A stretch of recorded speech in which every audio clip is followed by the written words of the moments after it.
La polémica surgió hace muy poquito en las redes sociales, por una que se le ocurre cada cosa. Deberes sí, deberes no. Los niños tienen demasiados deberes cuando llegan a casa. Debemos dejarles que ellos, pues no sé, que hagan otro tipo de historias, que desarrollen un arte, que canten, que bailen, que se rebocen en el barro. Bueno, pues eso es lo que vamos a hablar a continuación. Miren. Todos los niños deben estar escolarizados por ley en España antes de los 3 años, edad a la que empiezan a leer y a escribir. Esto ocurre en nuestro país antes que en otros países europeos, como por ejemplo Finlandia, donde comienzan a los 7. A pesar de ello y de que aquí hay más deberes extraescolares que en la media de la OSCE, los resultados académicos son peores, según afirma en su reciente estudio Catherine Lecuyer, investigadora sobre educación infantil afincada en Barcelona, que sostiene que parte del problema es que los padres de ahora saturan a los hijos desde que son bebés con actividades extraescolares o idiomas, restándoles tiempo al juego o al contacto con la naturaleza. Finlandia no tiene rival en los resultados del estudio que elabora cada año la OSCE y también allí se mandan deberes. En este país nórdico, como en otros del norte de Europa, se tiene la convicción de que los padres son los primeros responsables de la educación de sus hijos y, en segundo lugar, está la escuela. Los padres disponen de horarios compatibles con el de sus hijos y se implican en la educación, acompañando al niño en los deberes y estimulándoles a la hora de la lectura, complementando así el esfuerzo que se hace desde los centros educativos. Pero en España, ¿estamos preparados para compatibilizar el horario de los deberes de nuestros hijos con el del trabajo?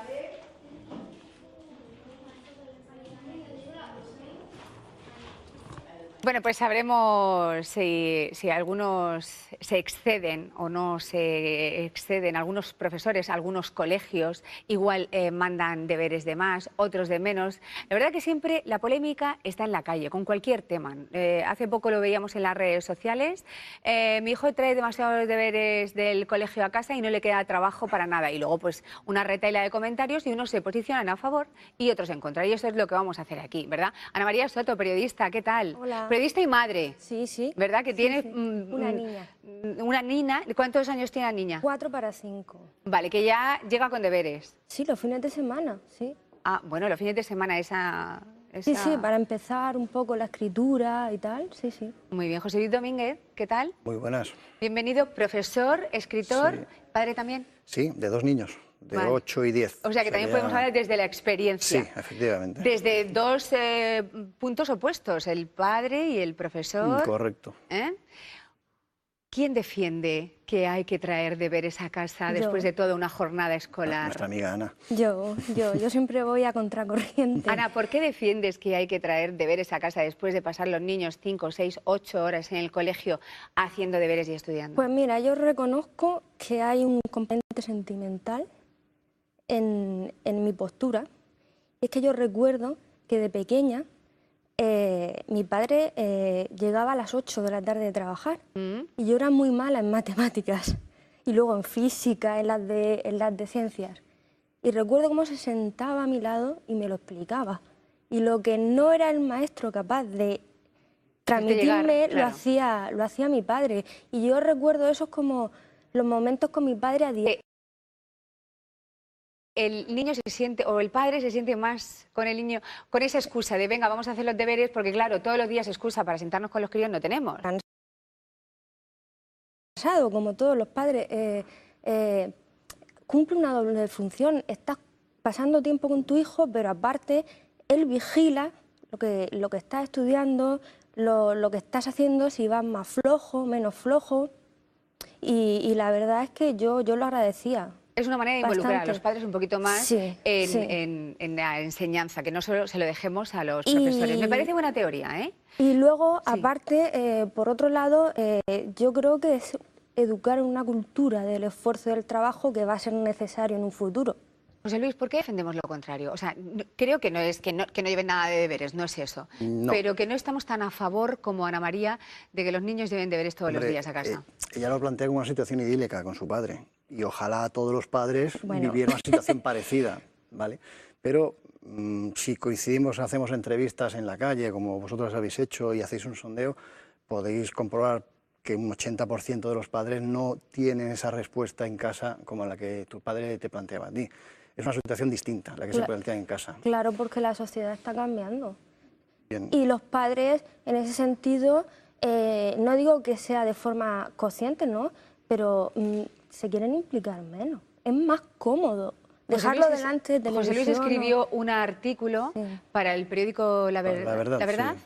en el que, bueno, descubrimos cosas que para mí de verdad que lo desconocía. Desde 1978 existe una normativa. Ha habido varias, ¿eh? De hecho, a raíz de cuando me llamaste para participar, estuve mirando, en el año 84 también hubo otra circular del Ministerio de Educación, en el curso 84-85, donde se pretendía limitar el acceso, el mandar deberes a casa. Y he tirado para atrás, y en la revista de Educación del año 56, estamos hablando en pleno nacionalcatolicismo, también había una propuesta de tratar de impedir que los chavales tuvieran una carga laboral, entre comillas, superior a 8 horas, sumando colegio más casa. Es decir, tanto en el año 56 como en el 84, lo que se intentó es plantear un poco de coherencia a la hora de obligar a los chavales a tener más de 8 horas de carga laboral. Yo sí me gusta decir que es una carga laboral. Lo podemos dividir también por edades, o sea, los niños que tienen entre 4 y 5 años que puedan estar durante no sé cuántas horas al día haciendo deberes. De 9 a 12 otra, y luego ya en secundaria es o que, en sí, pero sí, en el fondo el trasfondo que hay todo eso no es una... Es el trasfondo, lo que se está pasando realmente hoy en día en el sistema educativo español es que, por desgracia, no se cumplen los mínimos en el aula. Y al no cumplirse los mínimos en el aula, porque bueno, la programación quizá va muy atropellada o quizá porque hay una masificación en el ratio de alumnos, pues entonces se traslada la responsabilidad de cumplir con los objetivos y los tiempos a los padres. Y los padres se ven en la obligación, entre comillas, porque muchos no están conformes, de tener que hacer... Pues Ana María, yo le tengo que dar un poquito la razón. No. Pero digo porque ahora el bilingüismo está haciendo mucho daño en las casas. No todos los padres saben inglés. Ni raíces Entonces, cuadradas. sentarte con tu hijo que te dice, mamá, tengo una duda en Science, y tú dices, ¿qué me estás contando? Claro. Entonces, claro, tienes que abrir ahí es donde voy, es que muchos padres se oponen por la vergüenza, yo creo, de ponerse delante de sus hijos y que no saber ayudarles. A mí no me da ninguna vergüenza decirle a mi hija que ella ya me supera en pero inglés. Hay otros padres que sí. Ella ya me supera en inglés. Siempre queremos dar a los hijos una imagen de que sabemos más que ellos, que podemos ayudarlos en todo. Al final, yo creo que se trata de una sobreprotección que estamos haciendo a los niños. Además, por ejemplo, lo que decías de que hace ya tiempo atrás que se planteaba que era una carga laboral. Es que antes íbamos al colegio por las tardes.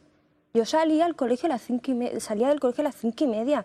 Ahora mi hija sale a las 2. ¿Y que voy a tenerla toda la tarde de ocio? ¿No? Porque tenemos que... ¿Tu hija qué edad tiene? Mi hija tiene 4. Bueno, está en la edad del ocio, ¿eh? Sí, está en la edad del ocio. 6, 18 y 10. A ver, que conste que mi postura es que, por supuesto, tiene que haber deberes, pero moderadamente. Es que... Y claro, si eso no se cumple, entonces Vamos a hacer un horario. A ver, los niños se levantan, que creo que un horario tú también escribiste, no encaja. ¿no? ¿Perdón? Los niños que creo que también escribiste. Sí, hice un horario a ver si trataban dónde encajar los deberes. De 7 a 8 se levantan, desayunan y al cole. Hasta las 2 de la tarde, que los tenemos en el colegio, comen. Si tienen alguna actividad extraescolar... Claro, ¿eso no son deberes? Por ¿Las ejemplo, actividades extraescolares? Sí. No, mi hija patina en las actividades extraescolares. Sí, pero imagínate que no le gustase patinar y te obliga a tu madre a que patine. Por poner un ejemplo. Hombre, cuando ellos escogen las actividades extraescolares. Este año, ¿qué hay en el colegio o en el barrio?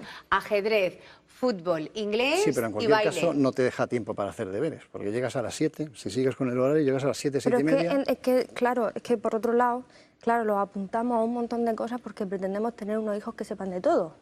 Patinar, inglés, ballet, baloncesto, fútbol... Oye, si yo no te quiero sobreproteger y efectivamente, como dices, quiero que el niño tenga sitio para el ocio, lo mismo pasa con las actividades extraescolares. Es decir, hay que moderarlas porque yo conozco, tengo amigas que tienen los hijos más mayores, que es que los críos van con las actividades extraescolares, pero hasta aquí, pero la actividad extraescolar también tiene que ser comedida. Hay que preguntarle a él qué quiere hacer. Yo a mi hija le pregunto, ¿quieres o no quieres? ¿Quieres baile? Si quiere baile, bien, si no quiere, no. ¿Y si te dijera que no quiere hacer nada? Pues no hay ningún problema, ya plantearemos una alternativa, claro. Que se vayan a dar su paseo. Hay muchos que se vaya a dar un paseo. Pero Es que a las ¿cuántas 8 Vámonos a la sí, calle, sí. vamos a dar un paseo, porque en la acuerdo. calle los ciudadanos también opinan. ¿Está usted de acuerdo o no está de acuerdo con esto de que los niños hagan tantos deberes? ¿Les parece, la pregunta correcta sería, ¿les parece que tienen demasiados deberes después de pasar toda la jornada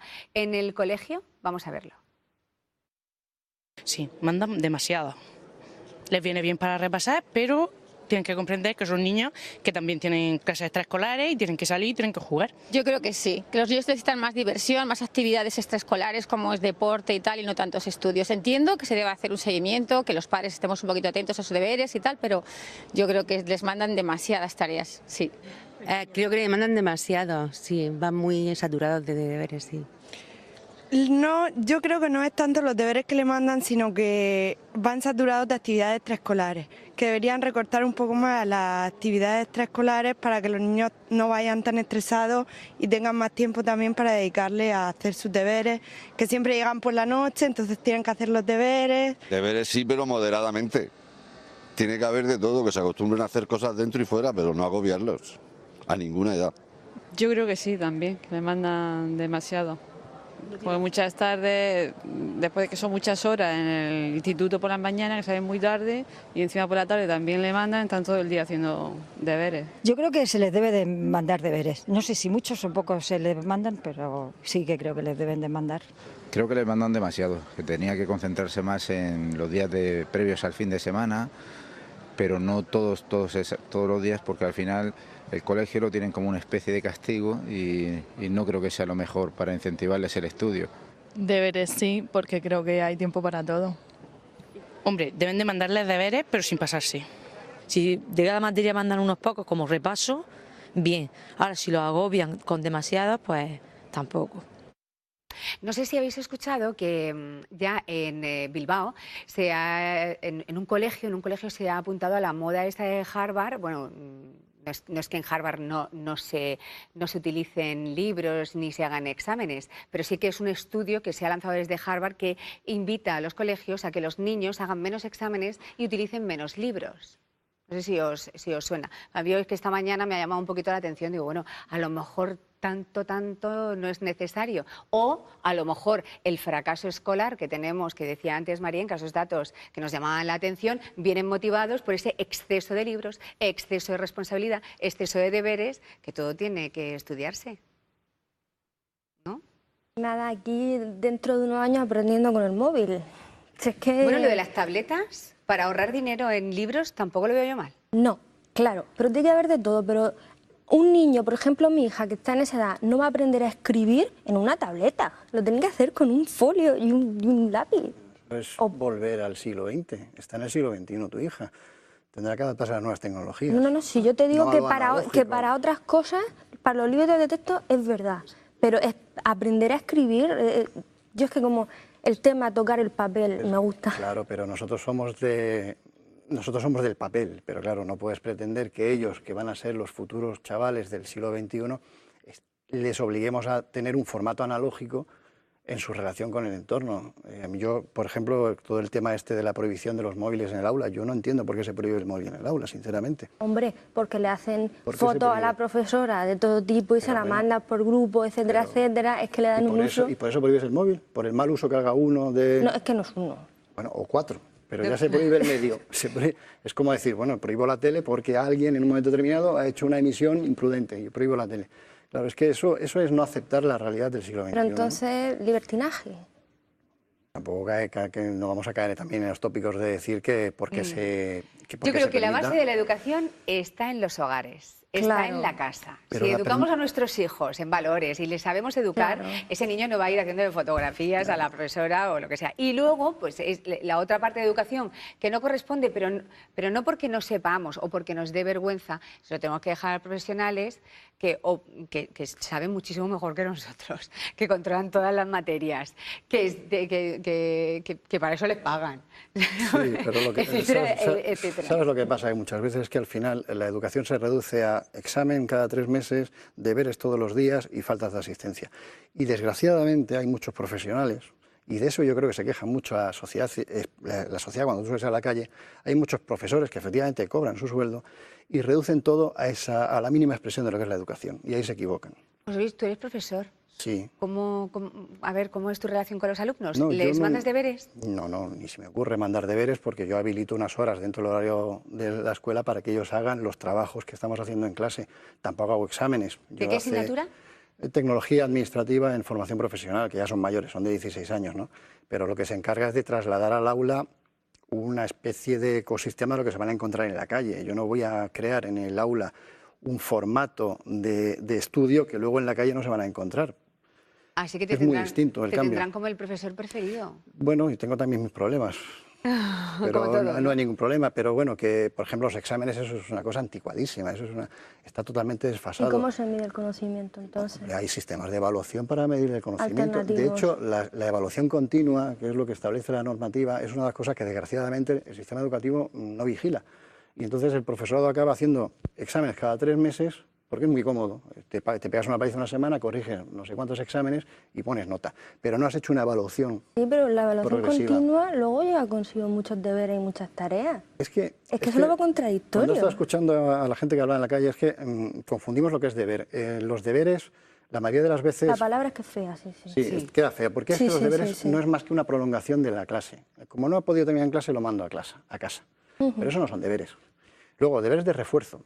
Bueno, deberes de refuerzo sí, pero es que lo que se está mandando a esta gente que ha estado hablando en la calle, a sus hijos, no eran deberes de refuerzo, eran deberes que no se habían hecho en clase. El problema es del profesor, que trabajen en clase. Es como si un mecánico, perdona que termino ya, es como si un mecánico dice, mira, que es que no sé qué hacer con el coche tuyo, aquí tienes los tornillos, ponte tú por la tarde. Oye, ¿el profesional quién es? ¿El mecánico o yo? Lo tenemos que dejar aquí. Muchísimas gracias a los dos por venir, por estar con nosotros. Ana María, muchísimas gracias. Y eso, que nada, ¿a ti te gusta el papel? Pues con papel. Yo sí, voy a hacer Esto es de las de, ¿cómo era? ¿Con sangre la tinta entra? ¿Cómo era esto? No, tampoco. ¿Cómo era eso? La letra con sangre entra. Es verdad que todos hemos tenido profesores, y profesores. Hemos tenido profesores y profesores. Pero agradezco a mis padres esa cultura del esfuerzo, pero para muchas cosas. José Luis, muchísimas gracias por estar aquí Encarna, y por defender esa teoría. Sí, vamos a ver. Vamos a ver si hemos conseguido algo.